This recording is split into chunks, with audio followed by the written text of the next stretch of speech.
अध्याय 39। हार को जीत में बदलो।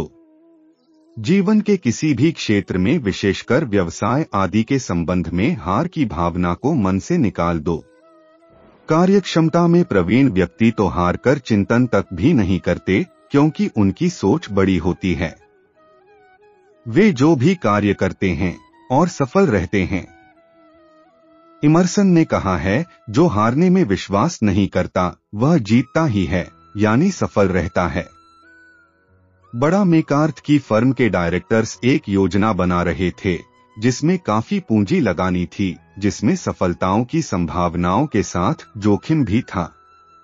जहां एक व्यक्ति भावी सफलताओं के बारे में बता रहा था, वहीं दूसरा व्यक्ति, जिसका नाम केल्टन बॉन था, बोला, पहले मार्ग में आने वाली बाधाओं के बारे में भी सोच लें तो अच्छा रहेगा। एक और व्यक्ति वहां बैठा हुआ जो सबकी बातों को बड़े ध्यान से सुन रहा था और अभी तक एक शब्द भी नहीं बोला था। उसके सहयोगी उसका बड़ा सम्मान करते थे, क्योंकि उसमें बड़ी योग्यता थी और वह काफी सफल व्यक्ति माना जाता था। अकस्मात उसने बॉन से पूछा, आप हमेशा बाधाओं की बातें ही क्यों करते हैं, संभावनाओं की बातें क्यों नहीं करते?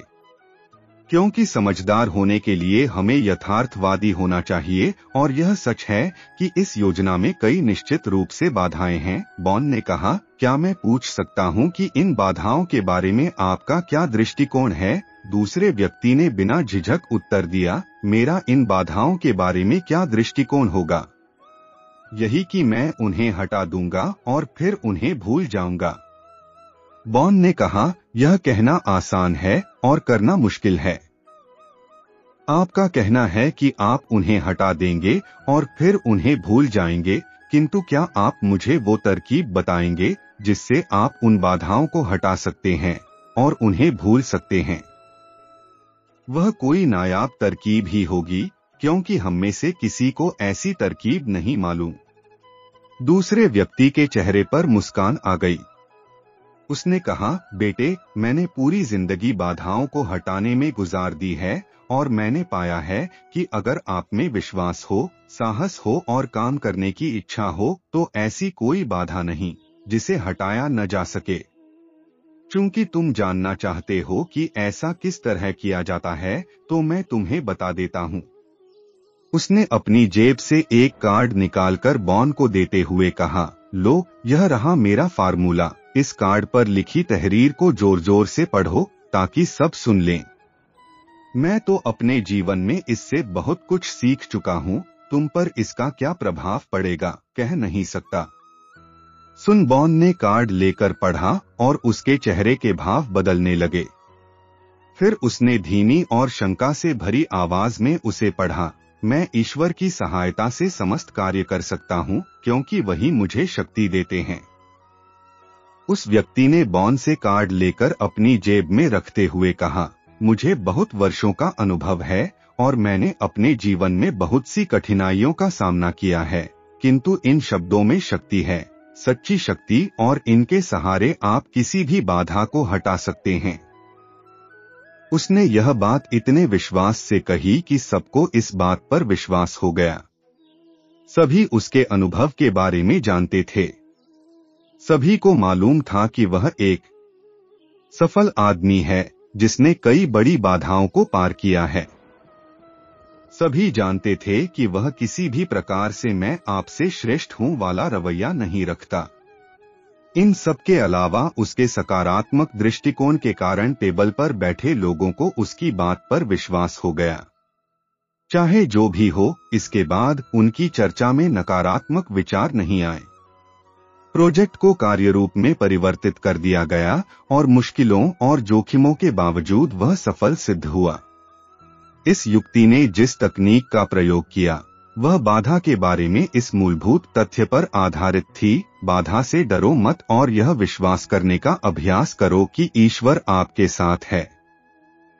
उसकी सहायता से आप में हर बाधा का सामना करने की शक्ति आ जाएगी। बाधा का सामना करने के लिए सबसे पहले तो आपको सीधे तनकर खड़े रहना चाहिए। इसके बारे में चीखने, चिल्लाने या शिकायत करने का कोई लाभ नहीं होगा। इस पर सीधे हमला बोल दो। घुटनों के बल चलकर आधी अधूरी जिंदगी में ना जियो। अपनी मुश्किलों का सामना करो और उन्हें दूर करने के लिए कुछ करो। आप पाएंगे कि उन मुश्किलों में आपकी कल्पना से आधी शक्ति भी नहीं है। विंस्टन चर्चिल अपनी पुस्तक मैक्सिम्स एंड रिफ्लेक्शंस में ब्रिटिश जनरल ट्यूडर के बारे में बताते हैं, जो ब्रिटिश 5th आर्मी के लिए एक डिवीजन के कमांडर थे। इस डिवीजन ने मार्च 1918 में भयंकर जर्मन आक्रमण को झेला था। परिस्थितियां बुरी तरह उनके खिलाफ थीं, किंतु जनरल ट्यूडर जानते थे कि किस तरह अटल और अपराजेय दिखने वाली मुश्किल का सामना किया जाता है। उनका तरीका आसान था। वे सिर्फ खड़े रहे और बाधा को आने दिया, अपने आप से टकराने दिया और फिर उन्होंने उस बाधा को तोड़ दिया। चर्चिल ने जनरल ट्यूडर के बारे में जो कहा वह बहुत महान वाक्य है और शक्ति से भरा हुआ है। ट्यूडर की मेरे मन में छवि एक लोहे की खूंटी की तरह है जो बर्फ के जमे हुए मैदान में गड़ी है और अटल है। जनरल ट्यूडर जानते थे कि बाधा का सामना कैसे किया जाए। इसके सामने डटे रहो, किसी भी तरह मत झुको और यह अंततः टूट जाएगी। आप इसे तोड़ देंगे।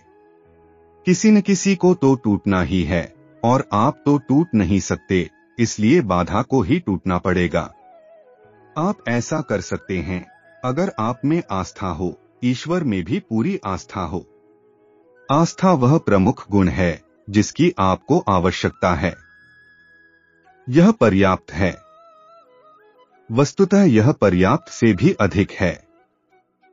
उस फार्मूले का प्रयोग करें जो बिजनेसमैन ने सुझाया था। आप ईश्वर में और अपने आप में उस सशक्त आस्था को विकसित कर सकते हैं। आप अपने आप को जानना सीखेंगे, अपनी योग्यताओं और कार्य करने की शक्ति के बारे में सीखेंगे। आपका दृष्टिकोण नकारात्मक से जितना सकारात्मक होगा, आप में सफलता की उतनी ही योग्यता आ जाएगी। फिर पूरे विश्वास से आप अपने आप से किसी भी परिस्थिति में कह सकते हैं, मैं हार को जीत में इसलिए बदल सकता हूं क्योंकि मैं हारने में विश्वास नहीं करता,